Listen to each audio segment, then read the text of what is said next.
আমি আজকে একটা চিকেনের রেসিপি করছি। তার জন্য নিয়ে নিচ্ছি টক দই। খুব সুন্দর একটা চিকেনের রেসিপি করছি, আর মশলাটা সম্পূর্ণ আমার নিজস্ব চিন্তাভাবনায় করছি। আমার নিজের চিন্তাভাবনায় মশলাটা পুরো করছি। এই যে টক দই দিয়ে দিলাম, তারপরে একটা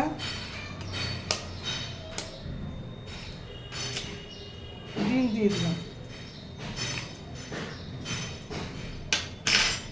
তারপরে এই যে কাসুরি মেথি, সেই কাসুরি মেথিটাকে আমি ড্রাই রোস্ট করে নিয়েছি, ওটা দেখাইনি।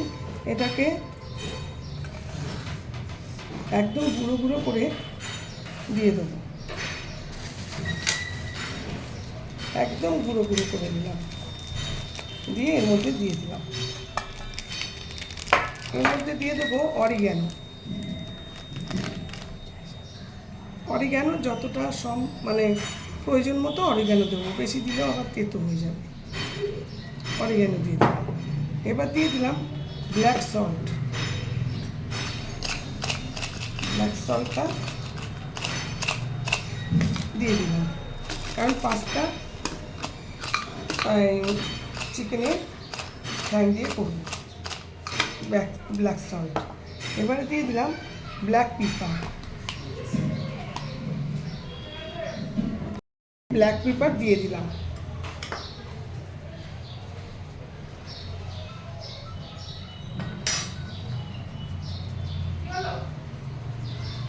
ব্ল্যাক পেপারটা একটু বেশি করেই দিয়ে দিলাম, ঝাল ঝাল হবে বলে। এবারে চিলি ফ্লেক্স দিয়ে দিলাম,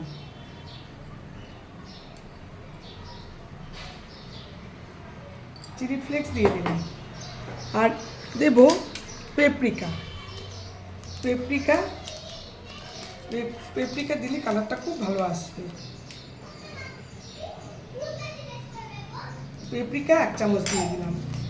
আর দেব কাশ্মীরি লঙ্কার গুঁড়ো। কাশ্মীরি লঙ্কার গুঁড়ো আমার কাছে অল্পই আছে, সেটাই দিয়ে দেবো রঙটা হওয়ার জন্য।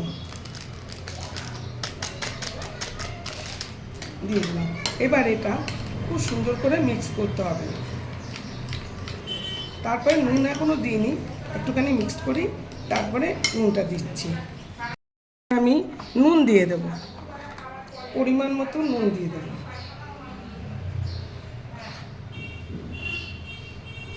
পরিমাণ মতো নুন দিয়ে দিলাম, দিয়ে ভালো করে এটাকে ফেটাবো।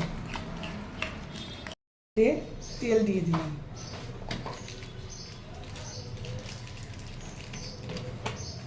তেল দিয়ে এবারে এই মশলা, সব মশলাগুলোকে ভালো করে ফেটাবো। এইবার আমার বাড়িতে তৈরি করা এই যে বিরিয়ানি মশলা, সেখান থেকে, এটা যেহেতু মোগলাই ডিশ, সেখান থেকে মশলা দিয়ে দিলাম। এটা ফেটিয়ে সুন্দর করে ফেটানো হয়ে গেছে। এইবার আমি এই রসুনগুলোকে হামাল দিস্তা দিয়ে থেতো করে রেখেছি, এই রসুনগুলোকে দিয়ে দিলাম, দিয়ে রসুনগুলো ওর মধ্যে ফেটাবো। এইবারে দিয়ে দেবো 1 চামচ আদা বাটা। এই আদা বাটাটা দিয়ে দিলাম,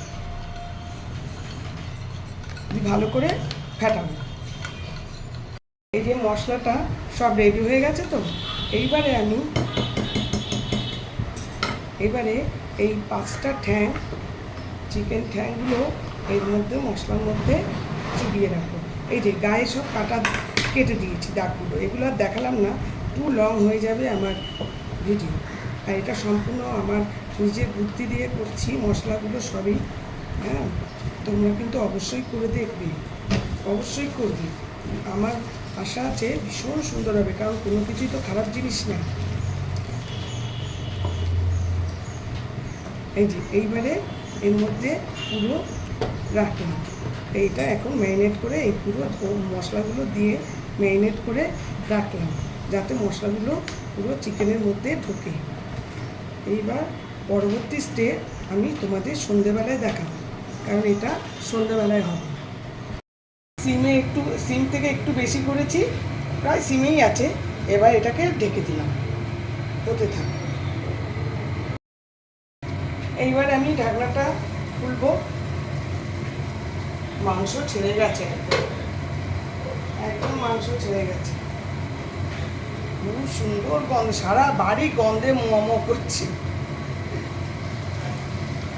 এইটা কিন্তু কোনো গ্রেভি আইটেম না, কিন্তু এটা দিয়ে যদি কেউ মনে করে যে সে রুটি রুটি না পরোটা দিয়ে খেতে পারে, কিন্তু এটা শুধু খেলেই না খুব ভালো লাগবে।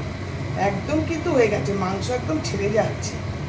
এই যে এটা দিয়েই মাংস ছেড়ে যাচ্ছে একদম, মানে ডান, বেশিক্ষণ লাগলোই না। মশলাগুলোর মধ্যে দিয়ে মশলাগুলো একটু দিয়ে দিলাম, গ্যাস নেভিয়ে দিয়েছি। কালারটা কি এসছে, দারুণ এসছে কালারটা। এবার আমার রান্না কিন্তু ডান একদম। আমার রান্না দেখো, চিকেনের একটা বিশেষ স্পেশাল মশলা দিয়ে একটা রেসিপি, পুরো আমার নিজস্ব চিন্তাভাবনায় এই মশলাটা করেছি। আশা করি ভালোই হবে। তোমাদের ভালো লাগলে লাইক শেয়ার কমেন্ট করবে, আর তোমরা অবশ্যই ট্রাই করে দেখবে কি ভালো খেতে হবে। এটা সন্ধেবেলায় কোনো গেস্ট আসলেও দেওয়া যায়। আবার তোমরা ইচ্ছে করলে পরোটা, লাচ্ছা পরোটা, রুটি এসব দিয়েও খেতে পারো। এত সুন্দর হয়েছে, যেমন কালার এসছে তেমনি গন্ধ, সারা ফ্ল্যাট গন্ধে ম করছে একদম। Thank you for watching. আমি শীঘ্রই আসবো আরেকটি ব্লগ নিয়ে।